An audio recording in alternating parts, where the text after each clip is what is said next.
उसके मुख्य मुद्दे थे कि बस्तर में rail line, Nagarnar steel plant का निजीकरण न हो, साथ में नक्सलवाद और विकास, इन सारे मुद्दों पर चुनाव लड़ा गया है।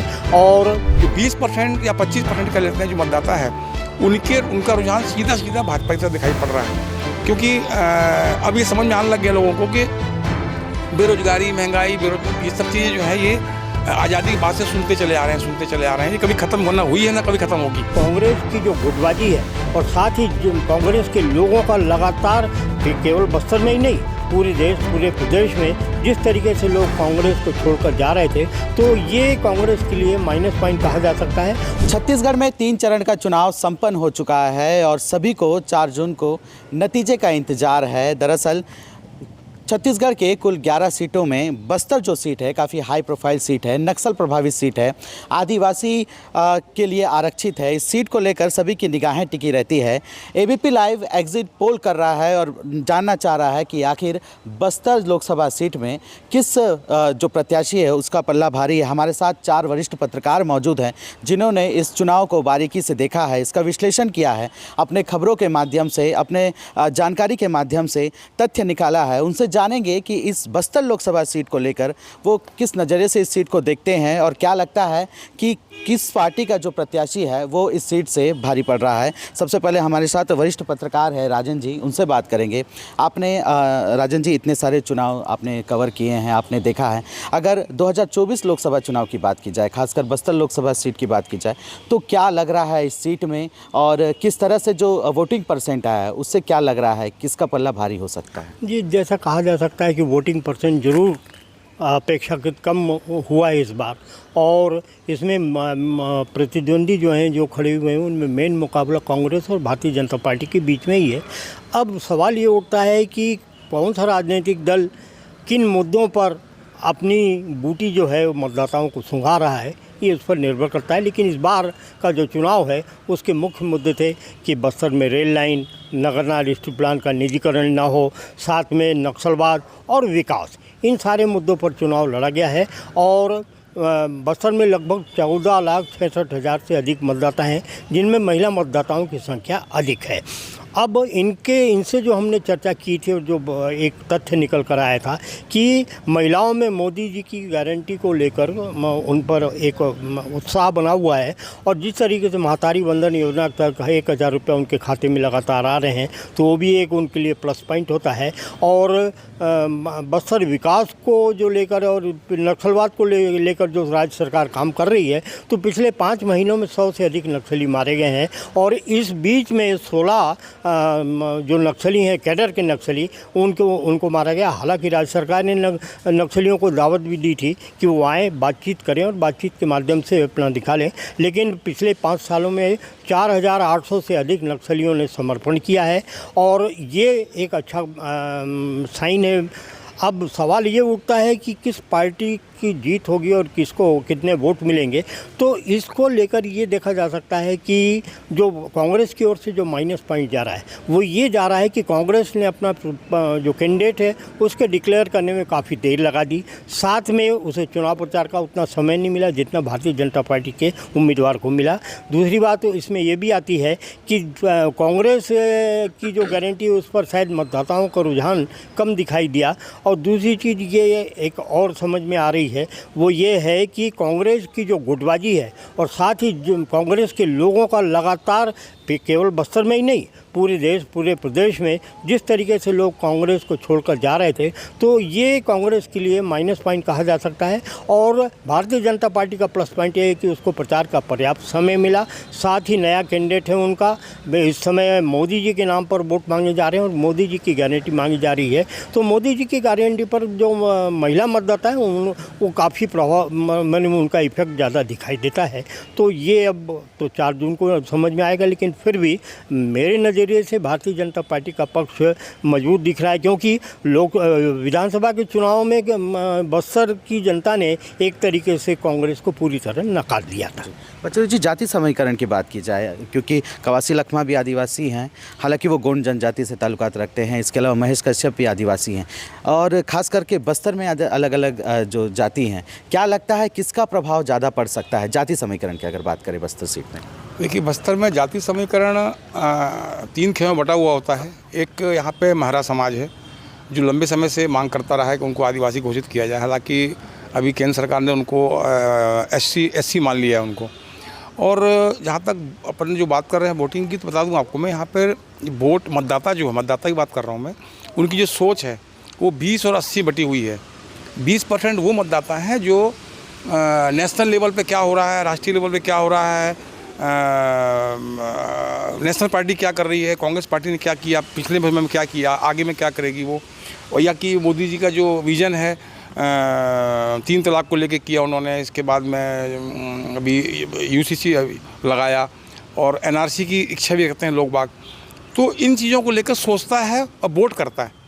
80% बस्तर में लोकसभा में वो लोग हैं जो उस लेवल तक नहीं सोच पाते हैं, नहीं सोचते हैं वो।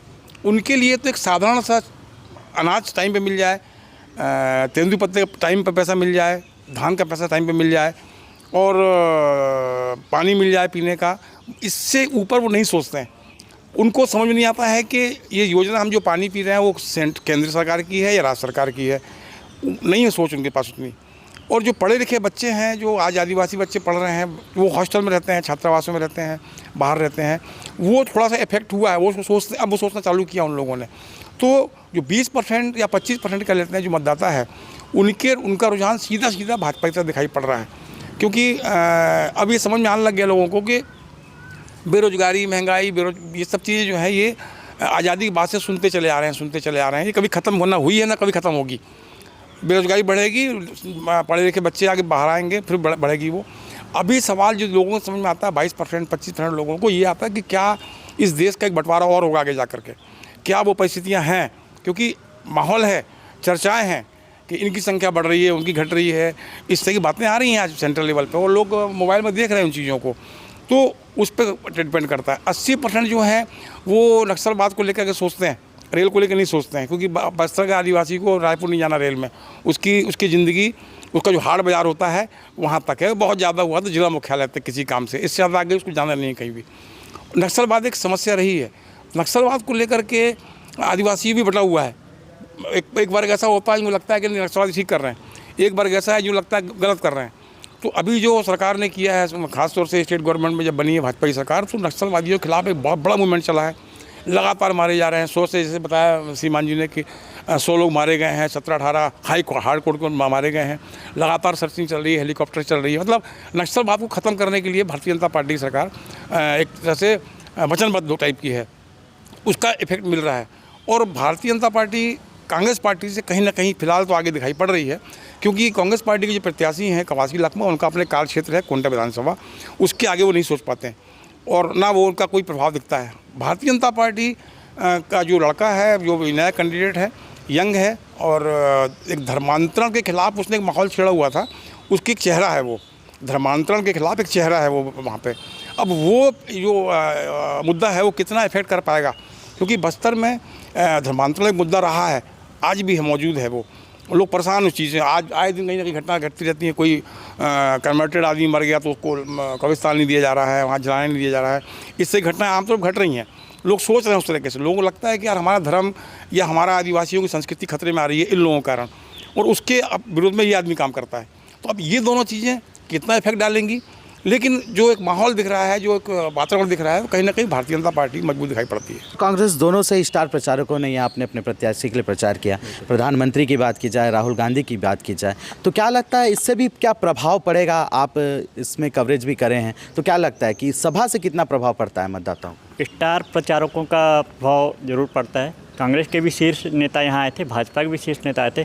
क्योंकि सत्ता केंद्र की और अभी राज्य में भी भाजपा की है, इसलिए भाजपा का पलड़ा निश्चित ही भारी पड़ेगा।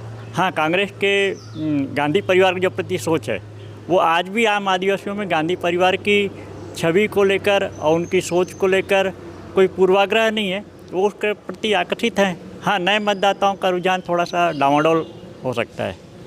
कवासी लखमा लोकप्रिय नेता है, क्योंकि लगातार 6 बार विधायक रह चुके हैं, मंत्री रह चुके हैं। इस बार वो बस्तर लोकसभा सीट से प्रत्याशी हैं, तो ऐसा नहीं लगता कि लोकप्रिय नेता होने का उनको फ़ायदा मिलेगा और ख़ास करके मतदाता उन्हें वोट देंगे? आपको क्या लगता है, आप इसे किस नज़र से देखते हैं? नहीं, देखिए, निश्चित रूप से वो एक लोकप्रिय नेता हैं और बस्तर के प्रतिष्ठित नेताओं में उनकी नाम आता है। लेकिन एक तरह से आप देखेंगे कि वो टिकट मांग रहे थे अपने लड़के के लिए। उन्होंने अपने बयान में भी कहा कि मैं तो बहू मांगने गया था और मुझे दुल्हन दे दिए। तो इससे स्पष्ट होता है कि वो स्वयं चुनाव लड़ना नहीं चाहते थे। हालांकि उन्होंने जिन भी परिस्थितियों में उन्हें पार्टी ने प्रत्याशी बनाया है वो डट के मुकाबला किया है। वो अपने कार्य को कभी उन्होंने कम नहीं आंका और प्रत्याशी के रूप में उनसे जो भी बन सकता था उन्होंने काफ़ी प्रयास किया है और इसका लाभ भी उन्हें मिलेगा। और जो बातें आप कह रहे हैं कि भाई कौन जीत सकता है, खैर ये तो 4 तारीख को ही पता चल पाएगा कि जीत किसकी होगी। लेकिन आप अगर मतदाताओं की संख्या की बात करेंगे तो जो बीजापुर, सुकमा और कोंटा, इन सब जगहों पे अगर आप देखेंगे तो मतदाताओं की संख्या विरल है। और जो शहरी क्षेत्र हैं, हम ये कहें कि शहरी क्षेत्रों में भारतीय जनता पार्टी और नरेंद्र मोदी का प्रभाव ज़्यादा देखने को मिल रहा है। तो इससे साफ जाहिर होता है कि अगर संख्या के आधार पर देखेंगे तो प्रभाव के हिसाब से भी भारतीय जनता पार्टी थोड़ी सी आगे नज़र आ रही है। और एक बात रह गया धर्मांतरण का जो मुद्दा है, भारतीय जनता पार्टी ने उसे तो लपका ही है और ऊपर से आप देखेंगे कांग्रेस उसे लेकर के एक तरह से उदासीन रहा और उसका नतीजा भी उन्हें विधानसभा में देखने को मिला कि उनकी हार हुई। और आज भी धर्मांतरण का मुद्दा बस्तर में काफ़ी बड़ा मुद्दा है। और आप देखेंगे कि जो लोकसभा सीट महेश कश्यप को मिला है और भोजराज नाग जी को मिला है, ये दोनों ही मिलके धर्मांतरण के खिलाफ एक अभियान भी चलाया था इन्होंने, जो पूरे बस्तर संभाग में एक तरह से चला और उसका काफ़ी अच्छा प्रतिसाद भी था। और यही कारण है कि उनके इस प्रभाव से उन्हें टिकट भी मिला है भारतीय जनता पार्टी का। और महेश कश्यप नए हैं और नए के साथ साथ उनका जो भाषण का तरीका है वो भी ठीक है, एक तरह से लोगों को प्रभावित करने में काफ़ी सफल रहे हैं। तो इससे लगता है कि बस्तर विधानसभा जो लोकसभा सीट है वहाँ पे निश्चित रूप से ज़रा कांग्रेस प्रत्याशी की अपेक्षा भारतीय जनता पार्टी का प्रत्याशी दमदार नज़र आ रहा है। और आप देखेंगे जो संगठन की बात है तो संगठन में भारतीय जनता पार्टी पहले से प्रत्याशी घोषित करके लोगों को प्रचार में झोंक दिया था, लेकिन कांग्रेस प्रत्याशी डिक्लेयर करने में भी काफ़ी समय लिया और इस कारण से कांग्रेस के प्रत्याशी को बहुत कम समय मिला चुनाव प्रचार के लिए। फिर भी उन्होंने इस चीज़ को संगठन के बात में लेंगे तो कुछ विरोधाभास था। दोनों ही पार्टियों में आपको देखने को मिलेगा विरोधाभास। भारतीय जनता पार्टी के भी जो प्रतिष्ठित आदिवासी नेता थे अब वो ये आशा लगाए बैठे थे कि मुझे टिकट मिलेगा, तो एक तरह से नए कैंडिडेट को भारतीय जनता पार्टी ने प्रत्याशी बनाया। तो वहाँ पे भी एक इस तरह की भावना देखने को मिली कि कुछ लोग निष्क्रिय थे, लेकिन नरेंद्र मोदी जी का प्रभाव और भारतीय जनता पार्टी का जो संगठन है वो उसे पार लगा ले गया।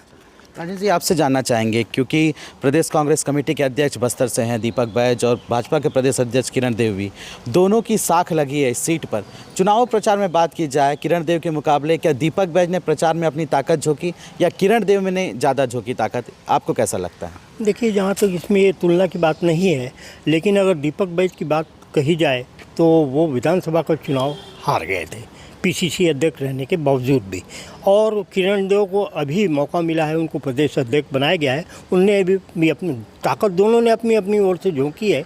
लेकिन इसमें जो बात जो आ रही मुख्य बात यही है कि जिस तरीके से कांग्रेस में टूटन आई और एक तरीके जिस तरीके से लखमा जी कि बयानबाजी में जो हल्कापन आया, पद की अपनी एक गरिमा होती है।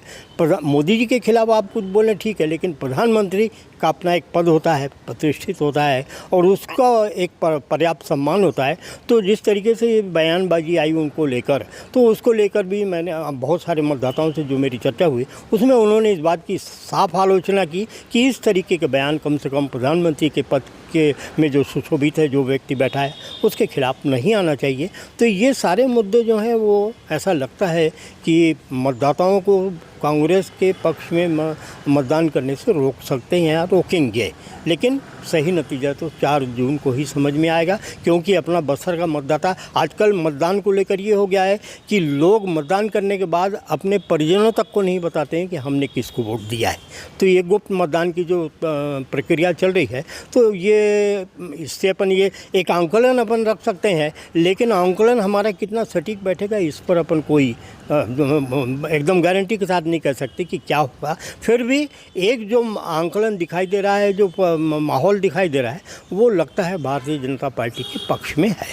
पचौरी जी, बस्तर लोकसभा सीट के अंतर्गत कुल 8 विधानसभा है। अलग अलग विधानसभा वार बात की जाए तो क्या लगता है कि किन किन विधानसभा में भाजपा या कांग्रेस के कौन प्रत्याशी ज़्यादा ताकतवर दिख रहे हैं, अगर विधानसभा की बात की जाए? देखिए, आज की तारीख में अपन बात की जाए तो कोंडागांव विधानसभा, नारायणपुर विधानसभा, बस्तर विधानसभा, जगदलपुर विधानसभा और कुछ हद तक बीजापुर विधानसभा, ये भारतीय जनता पार्टी के लिए फ़ायदेमंद साबित हो सकती है। कांग्रेस पार्टी विधानसभा चुनाव के बाद जो माहौल बना पार्टी के अंदर, जो भागम भाग मची, उससे कार्यकर्ताओं में कितनी ज़बरदस्त हताशा आई है। कार्यकर्ता जो जाता है अंदर तक, राहुल गांधी जाते नहीं हैं मतदाता के पास, वहाँ पर कार्यकर्ता जाता है बहुत छोटा। अब उस कार्यकर्ता की कितनी पूछ परख थी पहले, पिछले 5 सालों में जब सरकार थी, और इसके बाद जो माहौल देखा उसने कि इसने कांग्रेस पार्टी छोड़ दी, उसने कांग्रेस पार्टी छोड़ दी, उससे वो हताशा आई उसके अंदर में।